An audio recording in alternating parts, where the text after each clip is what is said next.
माननीय सदस्य अध्यक्ष महोदय, मैं आपके माध्यम से माननीय मंत्री से जानना चाहता हूं कि खाद्य सुरक्षा कानून के तहत उपभोक्ताओं की जन वितरण प्रणाली के दुकानदारों द्वारा निर्धारित दर पर निर्धारित मात्रा में खाद्यान्न उपलब्ध कराने हेतु क्या कदम उठाए गए हैं, क्योंकि उपभोक्ताओं से यह शिकायत आती है कि थम कई बार नहीं लगने के कारण राशन नहीं मिल पाता है।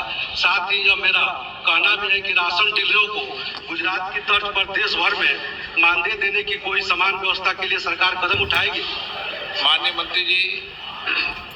माननीय अध्यक्ष श्री, हमारी सरकार खाद्य सुरक्षा को बढ़ावा देने और गरीबी को खत्म करने के लिए प्रतिबद्ध है।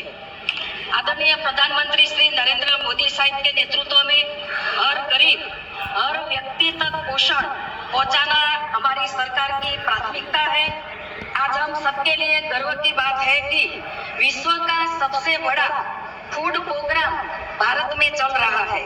हमारा तंत्र देश के कोने कोने तक, हर एक गांव तक राशन पहुंचा रहा है। राष्ट्रीय खाद्य सुरक्षा अधिनियम 2013 NFSA के तहत लक्षित सार्वजनिक वितरण प्रणाली केंद्र और राज्य संघ राज्य क्षेत्र सरकार की संयुक्त जिम्मेदारी के तहत संचालित की जाती है।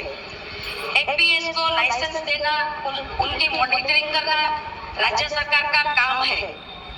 TPDS ऑर्डर 2015 के तहत FPS ऑनर के मार्जिन को राज्य सरकार फिक्स करती है।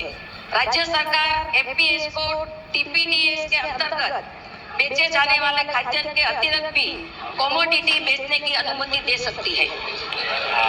Honourable member. अध्यक्ष महोदय, अन्य राज्यों की भांति गेहूं चावल के अलावा सरकार बिहार में भी सरकारी दरों पर सरसों तेल, चीनी, साबुन आदि सामग्री उपभोक्ताओं को उपलब्ध कराने पर विचार करेगी। साथ ही मेरा विचार है कि डीलरों को अन्य विभागों की तरह साप्ताहिक छुट्टी, अनुकंपा के मामलों में आयु सीमा की वैधता समाप्त करने, 60 साल की उम्र वाले डीलरों के परिवार के सदस्यों को योग्यतानुसार अनुगति संस्थानित करने और डीलरों के मरणोपरांत उनके आश्रितों को पेंशन भी देने पर सरकार विचार करेगी। माननीय अध्यक्ष श्री, माननीय सदस्य ने बताया, उसके उत्तर में मैं बताना चाहती हूँ कि केंद्र सरकार राज्य सरकार को FPS मार्जिन के लिए सहायता प्रदान करती है।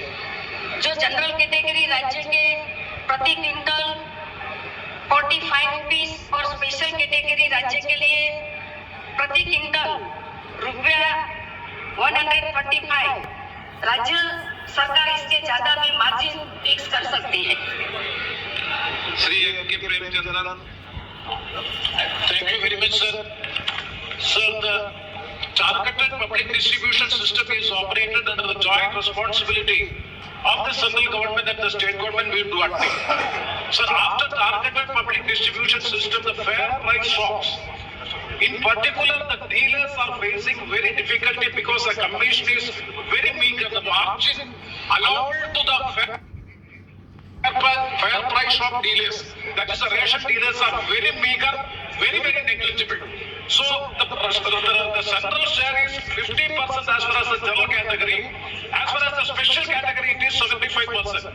I would like to know from the Honorable Minister through you, sir, whether the government of India will consider enhancement of the margin and commission of the fair price shop dealers. Their margin and commission will be enhanced so as to enhance the central share in this respect. That is a special question. Thank you very much, sir.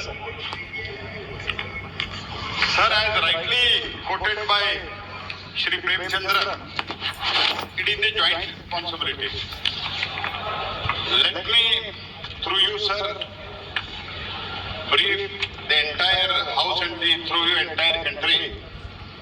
We are spending 2,11,000 crores for the free distribution of the food grains to the 81 crore people. We are spending so much and we are giving it free of cost. पूरा मुफ्त में हम दे रहे हैं। तो भारत सरकार का जिम्मेदारी है, भारत सरकार का जिम्मेदारी प्रोक्योरमेंट है। प्रोक्योरमेंट के लिए पैसा हम देते हैं। राज्यों के जो डेसिग्नेटेड गोडाउन्स है, डेसिग्नेटेड गोडाउन्स तक पहुंचाते हैं, और डेसिग्नेटेड गोडाउन से अगर राज्य डायरेक्टली फेयर प्राइस शॉप को पहुंचा सकते हैं, नहीं तो अपने गोडाउन में लेके ट्रांसपोर्ट कर सकते हैं। इंट्रा स्टेट जो ट्रांसपोर्टेशन है वो भी हम देते हैं। इसके साथ ही साथ हम 50% मैक्सिमम कैप है 90 rupees for the general state,